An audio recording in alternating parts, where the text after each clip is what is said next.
그러면 우리가 인테리어 시공은 어떻게 하면 좋은지, 인테리어 시공 순서에 대해서 말씀을 드릴게요.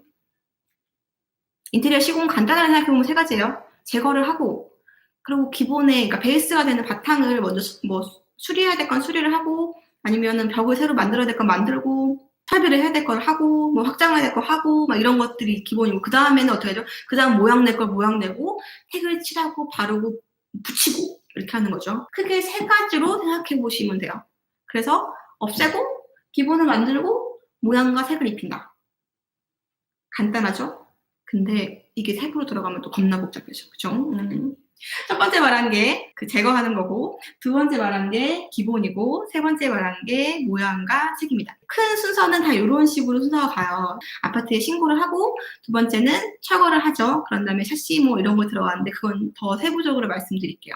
아파트에서 말하는 신고는 뭐냐면 아파트 관리 사무실에 가서 우리 공사할 거예요 라고 미리 얘기를 해야 돼요. 당장 가가지고 공사하기 전에 당연히 가야겠죠. 보통 늦어도 일주일 전에는 가야 돼요.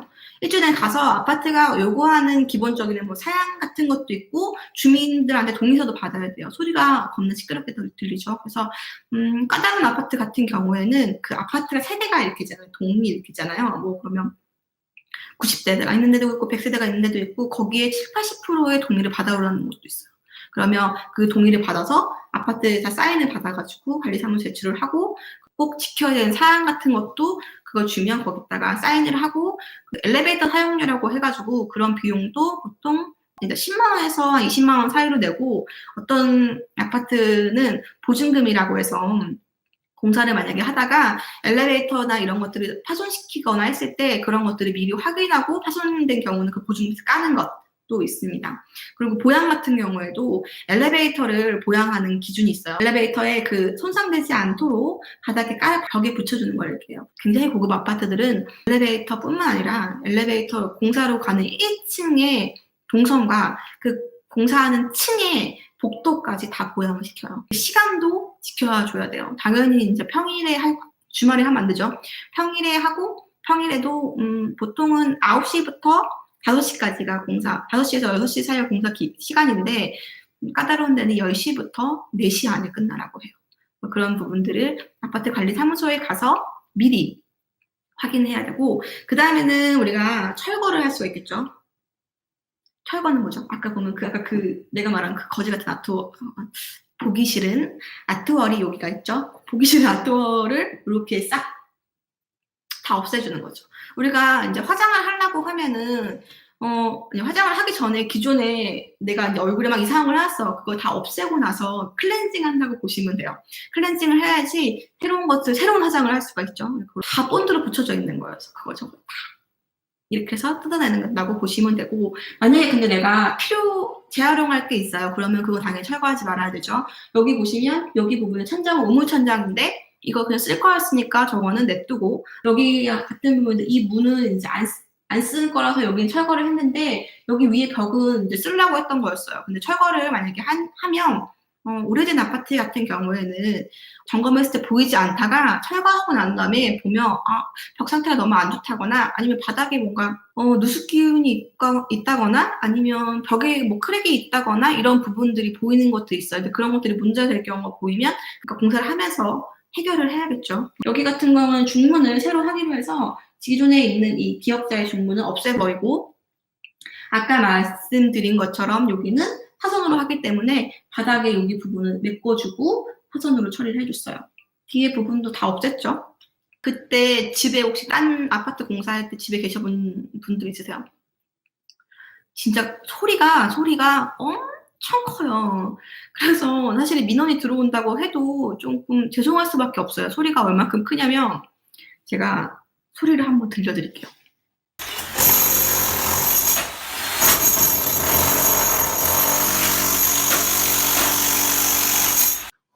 들으셨나요?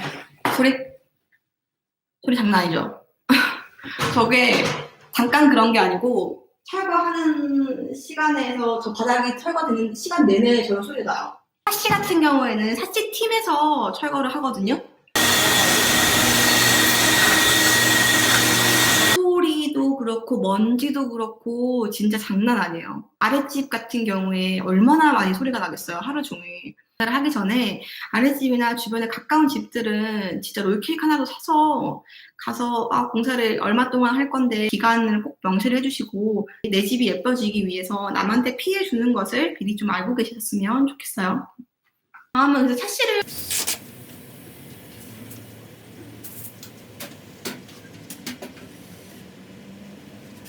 하고 나서 샤시 그거 얘기 잠깐 해볼까요? 샤시 어디 샤시 선호하세요? AG, KCC 한 군데 더 있어요. 원래는 하나였는데 요새 거기 하나를 현대에서 인수했죠. 그래서 그렇게 있는데 여기는 1군이고 여기 그 다음에 2군 뭐 영림이나 뭐 동양이나 뭐 기타 등등이 있는데 얘 둘의 1군과 2군을 구분짓는 차이가 뭔지 아시나요? 이거는 그죠. 이건도 1군이죠. 건설사의 대량으로 이제 그 아파트나 아니면 대량으로 할 수 있는 납품할 수 있는 그런 기준을 통과한 업체가 1군이라고 해요. 그죠? 이거는 시스템 창호가 엄청 유명하죠. 뭐 2군이 뭐 나빠요? 2군 아니야. 2군 안 나빠요. 32평 아파트 기준으로 LG 걸로 바꾼다면 1,000만 원 넘게 들어요. 그러니까 내가 근데 인테리어 비용이 3,000만 원 예상인데 1,000만 원 넘기가 나가. 그럼 나머지 2,000만 원밖에 이게 쓸 수 있는 돈이 없잖아요. 근데 다른 거 하고 싶은 게 너무 많아요. 그러면 그때 꼭 굳이 1군에 좋은 뭐 LG, 사실 LG하고 KC도 비용 차이가 5% 10% 정도 나요. 근데 제가 써봤을 때는 LG하고 KC가 그렇게 뭐가 그렇게 차이 나는지 잘 모르겠어요. 그래서 그런 부분들을 내가 꼭 나는 LG지 이게 아니면 사실 샤시가 그렇게 디자인적으로 막 그렇게 뛰어난 효과를 내는 건 아니고 LG도 괜찮고 KC도 괜찮고 당연히 현대도 괜찮겠죠. 그리고 2군도 괜찮기 때문에 그런 부분들을 조율해 보시면 훨씬 좋을 것 같아요. 만약에 적어도 20년 이상 아니면 15년 이상 된 아파트의 경우에 내가 비용을 샤시 쪽에 줄이자고 샤시를 안 하고 뭐 벽지를 더 예쁜 걸 하거나 아니면은 뭐 싱크대를 더 예쁘게 하거나 이건 되게 어리석은 거예요. 28년 된 아파트는 샤시 바꿔줘야 돼요. 춥습니다. 추워요. 알루미늄 샤시는 춥습니다. 샤시에서는 그거보다 중요한 건 샤시 사양은 뭐 이중창으로 할 건지 백구문창으로 할 건지 단창으로 할 건지 그거를 먼저 확인해 보셔야 돼요. 그리고 유리 두께라고 얘기하죠. 하하맘님, 2군은 많이 저렴한가요? 2군은 만약에 LG가 1,000만 원이라고 하면은 2군은 한 800 정도 돼요. 벽지 같은 거 차이 나는 거죠. 그런 다음에 작업하는 게 우리가 뭐냐면 설비예요. 설비가 도대체 설비가 뭐예요? 설비는 이제 보일러 배관을 이제 연결한다거나 확장을 했을 때 거기에 이제 바닥이 따뜻해야지 춥지 않기 때문에 그런 바닥의 보일러 부분들을 연결을 해줘야 되고 이 부분에 이제 미장을 할 거고 화장실 같은 경우에 배관은 새로 할 경우가 있어요. 왜냐면 우리가 변기를 이동한다거나 아니면 해변들을 이동한다거나 했을 때 배관 시설을 다시 하고 그리고 기존의 화장실을 다 바닥을 다 철거하고 난 다음에 방수 작업을 새로 할 경우 이렇게 설비 작업을 하는 거예요. 근데 철거를 하는 업체에서 설비 가치가 물론 다 따로따로 분리되어 있는 경우도 많고요. 같이 하는 경우도 있어요. 다음은 배관을 깔고 이렇게 이제 미장을 하는 거죠. 이승준이 바닥 스스로 수평 담는 그 수평 모터는 가격이 이런 미장하고는 차이가 훨씬 더 커요. 그러니까 자재 자체가 틀려요, 그거는. 수평 모터이 필요한 경우들이 가끔씩 있죠. 만약에 기존에 바닥에 마루를 깔라고 하는데 기존 바닥 상태가 너무 안 좋아. 그 상태 바닥에만 우두수두할 경우가 있어요. 그러면 거기다가 마루를 깔면 나중에 마루가 다 들떠요. 12평인가 13평 했는데 수평 모터를 했더니 100만 원 나오더라고. 비싸죠? 되게 비싸다는 얘기 너무 많이 한대. 내 기준에 너무 비싼가 봐요. 그 다음에 하는 것들은 뭐냐면 전기 배선 작업을 하는 건데요. 전기 배선을 뭘 하는 건지 보면 지금 조명을 필요한 부분들을 추가를 하거나 아니면 필요 없는 조명을 없애거나 하는 거죠. 여기가 뭐냐면 콘센트를 추가하는 거예요. 여기 있는 콘센트를 콘센트 여기가 있는데 나 여기 지금 또 쓰고 싶어 이런 거라고 하면 추가를 하려고 하면 이렇게 하는 거예요. 근데 지금 콘센트 추가하는 게 진짜 초반 작업이거든요. 나중에 중간중간에 콘센트 여기 넣어주세요 라고 얘기하면 콘센트가 원래 벽 안에 쏙 들어가 있잖아요. 쏙 안에 매입되어 있잖아요. 근데 저게 매입이 안 되고 이제 바깥으로 튀어나오거나 우리가 이제 미드선을 따서 해야 되죠. 저렇게 못해요. 아니면 마감이 엄청 어려워져요. 여기 보시면 우리가 우선 전기 배선을 할 때 따로 하시는 분들도 있는데 저 같은 경우에는 전기 배선할 때 목공팀이랑 같이 항상 조인을 해서 해요. 왜냐면 지금 이 사진을 볼 경우에는 지금 여기 무슨 작업을 하고 계시는 거냐면 전기 배선을 하려고 하면은 천장을 딱 점프를 한다고 하거든요. 근데 그 점프 작업하면 천장에 구멍이 빵빵 구멍 뚫린 그 천장을 전기 하시는 분이 메꿀 수가 당연히 없어요. 그러면 우리 목공의 그 맥가이버들이 이것들을 메꿔줍니다. 그리고 만약에 그 천장에서 조명이 여기는 되게 무거운 조명이 달릴 거예요. 그러면 천장에 그게 다 보강이 되어 있는 게 아니거든요. 근데 그 부분을 봤을 때 보강이 안 돼 있어. 목공의 맥가이버님들한테 여기 부분에 천장에 보강 좀 해주세요 라고 하면 그런 분들이 보강을 해주십니다. 누피님 작업하시는 거 보면 목수분들이 진짜 대단하시더라고요. 그쵸? 인테리어의 꽃은 뭐야? 우리가 알잖아. 인테리어 꽃은 목수죠. 그걸 모양을 만들고 기초를 만들고 하는 분들이 목수분들이시기 때문에 작업도 진짜 많이 하고 복잡한 작업도 잘 하시고 하시거든요. 그 천장에 내가 아까 말한 그 거지 같은 것들을 매끈하게 다 가려줬고 확장된 부분에 벽에 단열도 다 시공을 했고 게이트 뚫는 부분 꼴보기 싫은 것도 다 이제 마감을 해줬고 그리고 현장에서 보면은 우리가 선반 같은 게 필요할 때가 있어요. 그리고는 시중에 파는 선반들이 맞지 않는 경우가 있죠. 그런 부분들을 다 목공으로 이제 합판으로 짱짱하게 무엇이 사람이 올라가도 괜찮을 정도는 아니라나 아무튼 짱짱하게 저것을 선반에 만들 수도 있고 우리가 말한 이렇게 아치형의 목공분들이 하시고 코너 부분에 각을 굴려주는 것도 목공들이 하시죠. 그러니까 우리가 생각하는 모든 약간 모양을 만드는 것은 목수가 하신다고 보면 돼요. 모딩도 하고 뭐 걸레바지도 하고 천장에 오모션도 만들어주고 그리고 내가 필요한 부분에 여기 보면 벽도 세우고 웨이스코트도 하고 문도 달아주고 여기는 슬라이딩 도어도 목수분들이 달아주시고 그리고 벽이 뭐 레벨이 맞지 않다거나 상태가 너무 안 좋다거나 이런 것들도 목수분들이 하시죠. 똑같은 우리 목수가 이런 것들을 모두가 다 할 수 있어.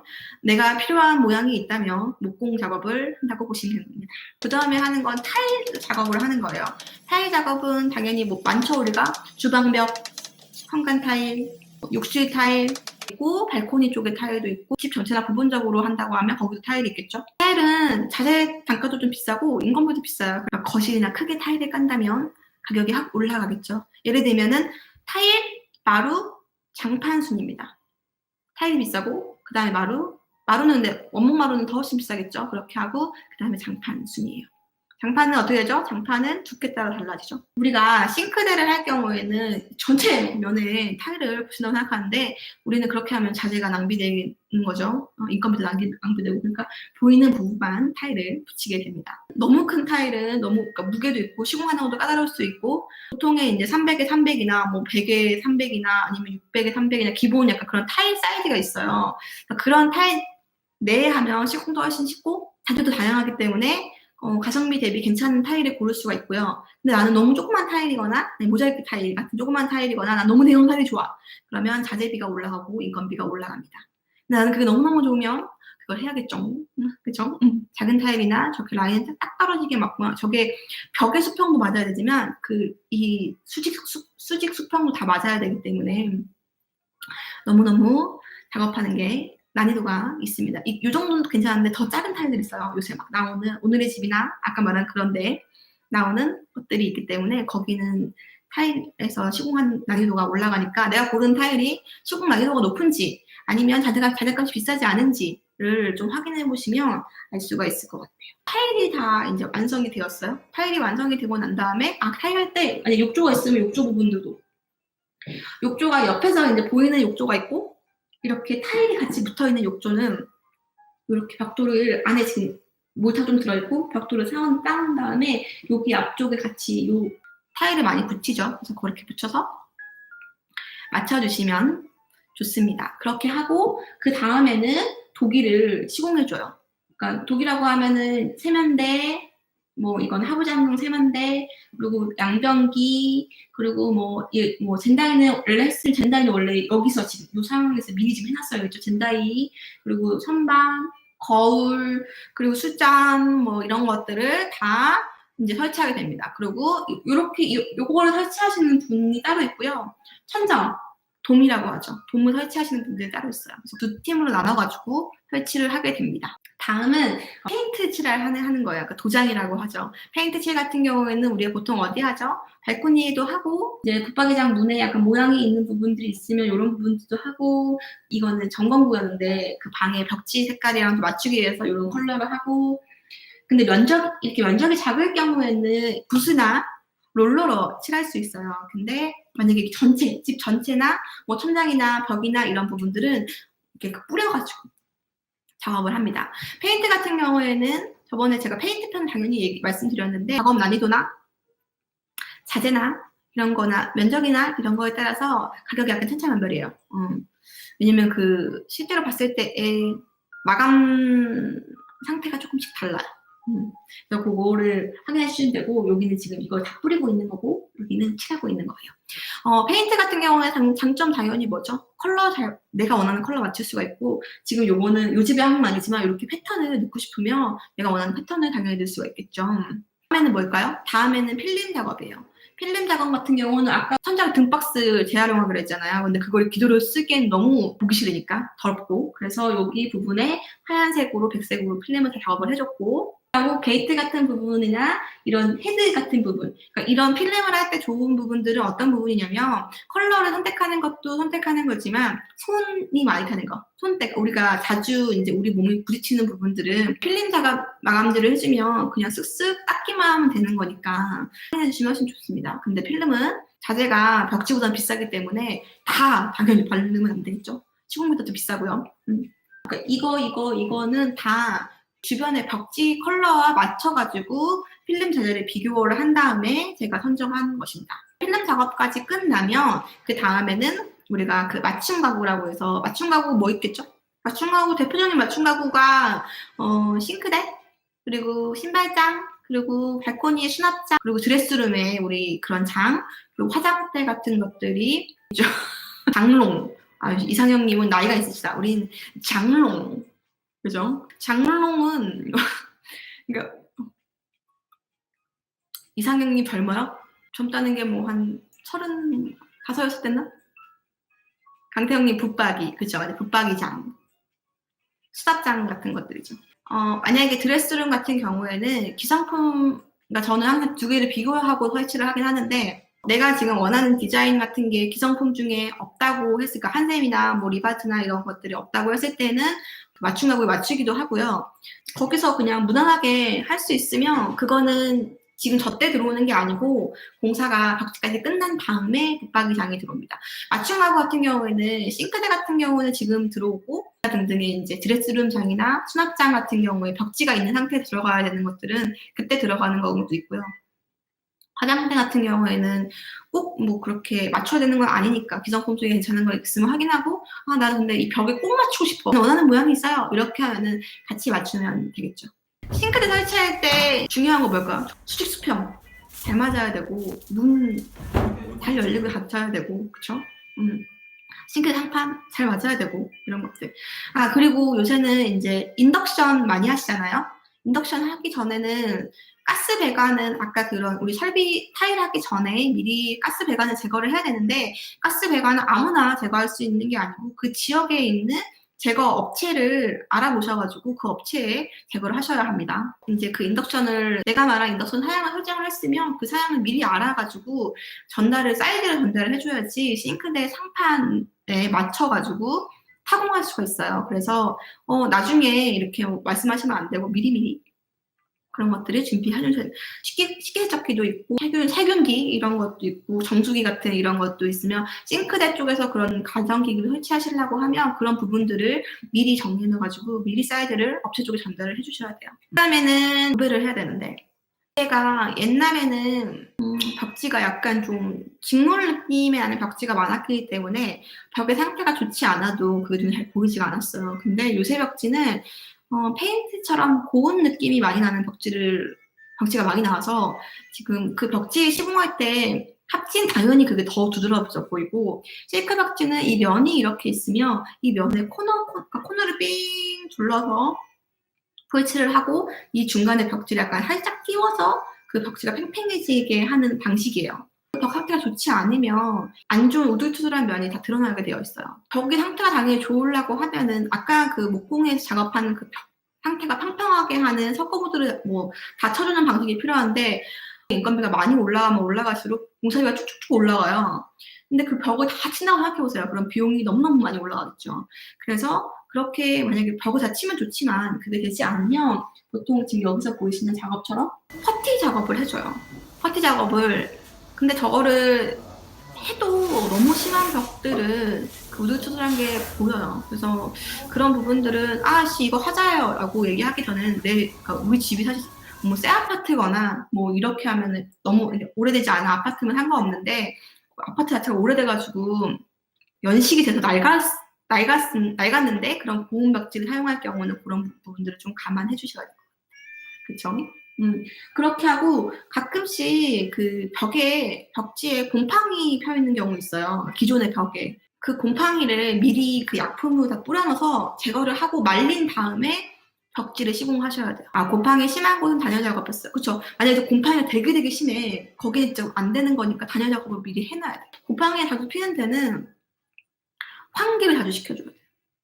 환기가 안 돼서 곰팡이가 피는 집 되게 많아요. 이렇게 해서 도배 작업을 이제 하는데 이런 부직포 작업을 미리 하고 나서 도배지를 붙이는데요. 도배지 같은 경우에는 당연히 밝은색 계열에는 그 조인의 부분이 이렇게 도배와 도배지의 조인 부분이 크게 차이가 나지 않아요. 근데 이렇게 진한 색깔의 경우에는 도배와 도배지의 조인 색깔이 차이 나는 경우가 있어요. 그렇게. 그러니까 그런 부분들을 좀 시공을 신경을 써주셔야 되는데 저 조인 부분은 이렇게 샥샥 이렇게 해가지고 붙여서 시공을 이제 하는 거예요. 근데 도배 시공하고 바로 나서 우글우글거리잖아요. 근데 그거 잘 몰라서 도배지가 우글우글거려요.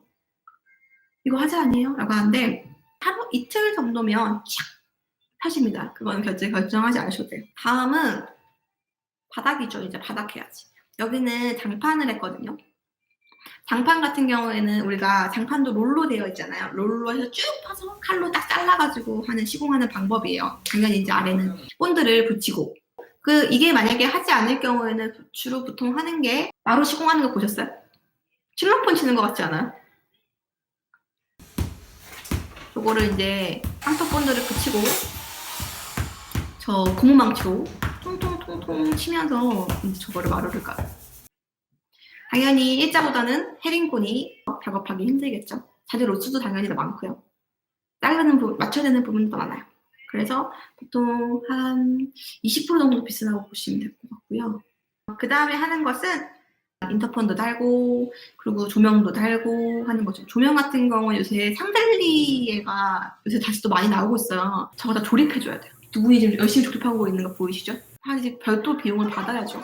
저거는 그때 그렇게 별도 비용을 받은 건 아니었는데 샹들리에만 별도로 설치하고 너무 큰 대형은 별도 비용이 나와요. 그건 시간 되게 많이 걸려요. 조명을 설치를 하면 집이 완성이 되는 겁니다. 중공 청소를 하고 이제 가구가 다 들어오고 그리고 그 다음에는 이사를 한 다음에 커튼이나 뭐 이런 침구나 이런 것들을 맞춰가지고 같이 들어오죠. 커튼 같은 경우에는 이제 제작 기간이 있기 때문에 공사 끝나기 일주일 전에 발주를 하고 같이 이렇게 러그 같은 거나 컬러를 부분 맞춰주시면 훨씬 더 괜찮겠죠. 요렇게. 근데요, 중공 청소를 돈을 아끼신다고 직접 하시려는 분들이 있으세요. 내가 뭐 청소 장인이다 이러면은 뭐 도전해서 볼 수 있는데 거의 평당 10,000원꼴이거든요. 근데 그거 했다가 내가 몸살 나는 수가 있기 때문에 내 병원비가 더 나올 수도 있어요. 3-4분이 오셔가지고 반나절을 청소하시는 거예요. 근데 그거를 그 사람은 전문가잖아. 전문가니까 착착착착착 한다고. 근데 나는 그게 아니잖아. 30-40만 원 아끼려고 내가 하는 거는 어리석다라고 말씀드릴 수가 있어요. 그러면 이렇게 해서 공사가 끝나고요. 이렇게 공사를 하면서 주의해야 될 점은 이거를 필히 이렇게 스케줄링 해주시는 게 좋아요. 변수가 엄청나게 많은데 서로서로 조율이 돼야 되거든요. 그래서 이런 부분들을 스케줄링을 미리 해가지고 공사 기간이 얼마큼 걸리고 내가 만약에 문제가 생겼을 때 뭐를 뒤로 빼고 뭐를 앞으로 빼고 조율을 할 수가 있어야 되는데 그런 거가 내가 계획이 없으면 이게 갑자기 막 기가 엉망진창이 되는 거고, 그리고 만약에 뭐 타일을 해. 그러면 타일 자재가 미리 수급이 돼야 되는 거니까 그런 자재 수급이나 뭐 조명 같은 경우에도 미리 뭐 인터넷 살 때 미리 그거 받아놔야 되기 때문에 발주를 여유롭게 발주를 해야 되고, 적배선 인테리어 책 유튜브 보니까 인테리어 기간은 2, 3주인데 맞죠? 2, 30평 기준으로 보통 올 공사는 3주를 잡는 게 좋습니다. 2주 좀 빠듯해요. 더 큰 평수나 공사 내용이 더 많으면 요새 한 달도 하기도 하고요. 고급 아파트 같은 경우에는 공사 시간이 짧기 때문에 3주로는 좀 힘들어요. 현장에 가면 폐기물들이 엄청나게 많이 나오거든요. 근데 그런 것들 청소를 미리미리 해놔야지 다치지도 않고 공사에 이제 그런 부분들이 잘 보이기 때문에 저희 현장에 청소반장이 있어가지고 청소반장이 거의 하루에 한 번씩 청소를 합니다. 가장 중요한 게 뭐냐면 공사를 이제 하면서 중간 두세 번씩 방문을 해봐서 확인하는 게 좋은데 내가 생각한 거랑 이게 맞지 않아. 그러면 이 사람이 나한테 사기치나? 아니면 일을 엉망으로 하나? 라고 하면서 막 그때부터 인터넷에 막 찾아가지고 막 이것저것 알아본 다음에 너 지금 이렇게 하는 거지? 라고 해서 그 사람을 다그쳐가지고 싸우는 게 아니고요. 솔직하게 이런 것을 얘기해서 이런 부분이 마음에 안 드는데 어떻게 이거가 맞나요? 아니면은 이렇게 하는 게 나을까요? 서로서로 의견을 조율해야지 그 사람도 이제 같이 이제 하는 거지. 막 다 알아봐가지고 내가 더 많이 아는데 지금 이렇게 하지 마. 이렇게 하는 거 아니에요? 이렇게 하면 서로서로 얼굴만 붉혀지는 일이 생깁니다. 공사가 이제 다 잘 끝나기 위해서는 진짜, 아까 제가 공사 시공한 사진 보여드렸잖아요. 적어도 50명에서 100명 정도의 사람들이 모여서 하는 일이에요. 그러면 이게 사실 현대자동차에서 자동차를 만든다고 해도 공장에서 그 최첨단 시스템에서 막 이거를 다 맞춰서 하는 것도 하자가 생기고 문제가 생기고 하는데, 이런 여러 사람들이 모여가지고 하는 일에서 얼마나 많은 협동이 필요하겠어요. 그래서 그런 부분들을 미리 생각해 주시면 훨씬 더 내 집이 다 예쁘게 나올 수 있을 것 같아요. 내가 믿고 맡긴 사람한테 내가 신뢰를 주고 서로서로 조율하려고 해야지, 내가 그 위에 서서 야 내가 돈 줬잖아 라고 하면 그 사람 그럼 돈 돌려줄게, 나 안 할게, 이렇게 할 수도 있는 거예요. 더러운데 나 안 할래, 이렇게 할 수도 있는 거예요. 더러운 사람 만나면. 그쵸? 오늘은 이렇게 해서 끝이 났어요.